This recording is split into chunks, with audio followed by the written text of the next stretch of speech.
So here we're going to talk about ViewControl. ViewControl is the GUI environment which we layer on top of the multi-viewer, allowing you to perform switch events without having to use a physical panel. For those that are more sensitive to a UI, now I can simply select Program, and it's very easy for me to pick the cameras if I wanted to, say, cut them. Or I can select in Preview, I can include or uninclude keys, right? Select the source that I want to transition to, so here, and then perform the transition, making it very simple and straightforward of what I want or how I want to do it. Now, the things to keep in mind are this. One, this area, this should always be Preview, this should always be Program. If you change those, it won't represent what you expected. Here, we've got our sources. So whatever I assign to the multi-viewer box, the system automatically knows.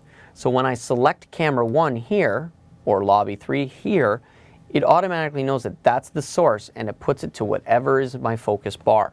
If we used, for example, our 2-box effect, where we recalled our 2-box from before, right, and it put it into Preview, I know that this is key 1, so I could select key 1, I could change my source that's in key 1. I could select key 2, change my source that's in key 2, I see it, that's how I want it, I go ahead and pick a transition type, and away I go. So ViewControl makes it very easy and straightforward for you to select what you want and figure out how it is that you want to transition it and get things to air. Now, here is where you've got your individual key controls. So these operate just like your keyer selects on the physical panel. I can see what source is in the keyer, I know that my layering stays the same, and it's very easy for me to turn these things on and off, and I get straight feedback status. The rest of the buttons you can set up and configure as effect buttons. So what we do for an effect button is we're mapping a custom control macro to a button.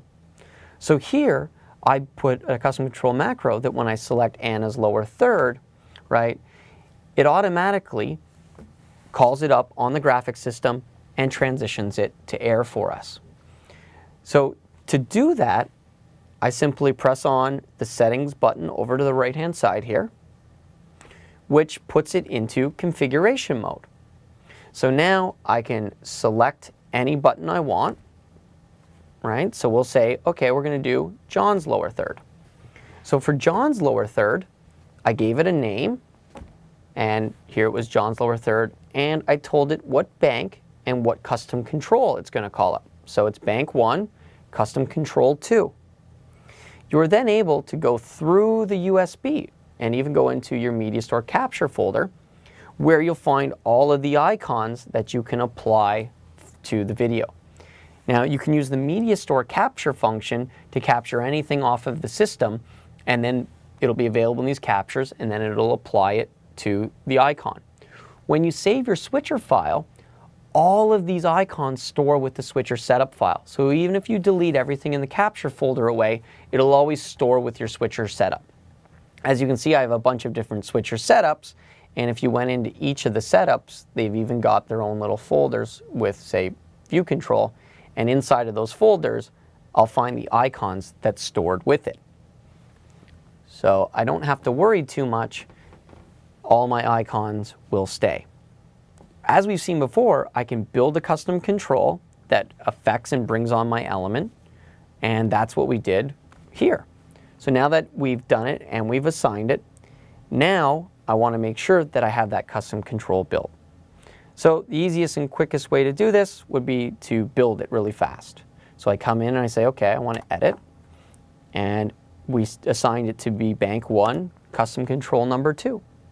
So for John's lower third, I would want to start recording, and I just want to get to my menu for my graphics system, and we're going to come to the take item, and I have him set up as 1002. So I'm going to scroll to 1002, channel 1, layer 0, and we're going to go ahead and we're going to hit the take button. So now that programmed it in to send that take ID.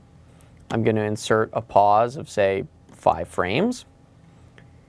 And then we want to make sure if the key wasn't on air, that it transitioned on air. So we go to trans key, key 4, on, and we insert that. So now that's there for me. So then we can just stop recording. So now it's very easy for me. I've got these buttons set up, and if I press John, it goes off. I press it, it comes on. I press it, it goes off as soon as it gets to the pause state, right? So now I would cut to Anna. I would be able to transition on her element, right? Then we want to lose it. You go ahead, you lose it, select the next item, go ahead, bring it on, go ahead, and lose it. So that's how you quickly and easily set up your ViewControl macro buttons and tie it into the macros which you've built on the system.